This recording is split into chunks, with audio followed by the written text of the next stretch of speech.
കല്യാണപ്പന്തലിൽ വെച്ച് ഭാര്യനെ കറക്കുകയും ചുംബനം ചെയ്യുകയും ബെഡ്റൂമിൽ കാണിക്കേണ്ട റൊമാൻറ്റിക് സീനുകളൊക്കെയും പബ്ലിക്കിന്റെ മുന്നിൽ കാണിക്കുന്ന ഒരു ട്രെൻഡ് വളരെ വ്യാപകമായി കൊണ്ടിരിക്കുകയാണ്. മൂല്യമാരി പണിയൊക്കെ ചെയ്തു തുടങ്ങിയിട്ടുണ്ട് ഒരു സൈഡിലൂടെ. പൊന്നാരുസ്താദുമാരെ, ഈ വേഷത്തെയും ഈ വസ്ത്രവിധാനത്തെയും വളരെ റെസ്പെക്റ്റോടുകൂടിയാണ് ഒരു സമൂഹം കാണുന്നത്. അതൊരിക്കലും കളങ്കപ്പെടുത്താൻ ഒരിക്കലും നിങ്ങൾ നിൽക്കരുത്.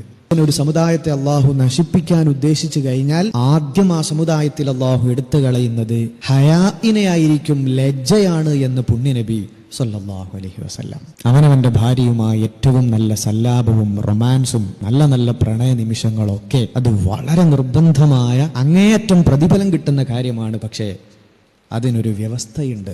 അതല്ലാതെ പബ്ലിക് സ്റ്റേജിൽ കയറിയിട്ട് ഇങ്ങനെ ക്യാമറാമാൻ പറയുന്നതിനനുസരിച്ചുള്ള ഈ തുള്ളൽ, മുത്തുമുഅ്മിനീങ്ങളെ, അത് നമ്മുടെ ജീവിതത്തിന് അങ്ങേയറ്റം ബുദ്ധിമുട്ടുണ്ടാക്കും. ഇത്തരം ഒരുപാട് ആഭാസങ്ങളൊക്കെയും ഫ്രണ്ട്സിന്റെയും പല സാഹചര്യത്തിൽപ്പെട്ട് ചെയ്തു പോയ ആളുകളൊക്കെ ഉണ്ടാവും. നിങ്ങളൊന്ന് ആലോചിച്ച് നോക്കി, ആ സ്നേഹബന്ധം, ആ പ്രണയം, അത് നിങ്ങളുടെ ജീവിതത്തിൽ പിന്നീട് നിങ്ങൾക്ക് കിട്ടിയിട്ടുണ്ടോ? കല്യാണ ദിവസം ഭയങ്കര റൊമാൻറ്റിക് ആയിരുന്നു, നല്ല പ്രണയഗാനങ്ങൾ പാടിയിട്ടാണ് വധു സ്റ്റേജിലേക്ക് വന്നത്.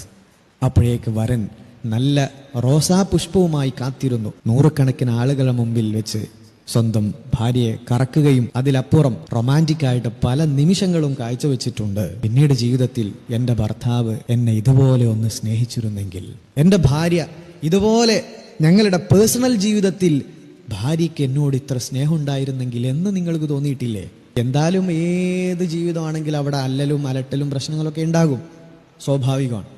അവിടെ നമുക്ക് ഒരല്പമെങ്കിലും ആസ്വദിക്കാനും മനസ്സമാധാനം നേടാനും ഒക്കെ അള്ളാഹുവിനെയും തിരുസുന്നത്തിനെയും കൂട്ടുപിടിക്കല്ലാതെ മറ്റു നിർവാഹമല്ല. അള്ളാഹുവിന് പൊരുത്തമില്ലാത്തത്, ലജ്ജയില്ലാത്ത സംഭവം, സ്വന്തം ഭാര്യയുടെ വയറ് പിടിച്ചു നിന്ന് ഫോട്ടോ എടുത്ത് അപ്ലോഡ് ചെയ്യുന്നത്, ഇങ്ങനെ ഒരുപാട് സംഗതികളുണ്ട്. അരിക്കുത്ത്, നെല്ലിക്കുത്ത്. മുഅ്മിനീങ്ങളെ, അതിലൊക്കെ നമ്മൾ ഒരല്പമെങ്കിലും റബ്ബിനെ സൂക്ഷിച്ചാൽ പിന്നീടുള്ള ജീവിതത്തിൽ നമുക്ക് സന്തോഷിക്കാൻ പറ്റും. അതല്ലെങ്കിൽ അള്ളാഹുവിൻ്റെ സഹായം നമുക്ക് നഷ്ടപ്പെട്ടാൽ, ഏത് തറവാട്ടിലുള്ള ഉപ്പാപ്പയുടെ മോളാണെങ്കിലും, ഏത് സമ്പന്ന തറവാട്ടിലെ മകനാണെങ്കിലും, ഖൽബുകൾക്കിടയിൽ ഒരു ഉൽഫത്ത്, ഹൃദയങ്ങൾക്കിടയിൽ ഒരു അനന്യസാധാരണമായിട്ടുള്ള ബന്ധം, നിങ്ങൾക്കിടയിൽ അഗാധമായൊരു സൗഹൃദം അത് ഹൃദയങ്ങൾക്കിടയിൽ രൂപപ്പെട്ടിട്ടില്ലെങ്കിൽ, എത്ര കോടി കൊടുത്ത കല്യാണമാണെങ്കിലും, എത്ര ദിവസം കൊണ്ടാടിയതാണെങ്കിലും നിങ്ങൾക്ക് വൈവാഹിക ജീവിതത്തെ ആസ്വദിക്കാൻ പറ്റില്ല.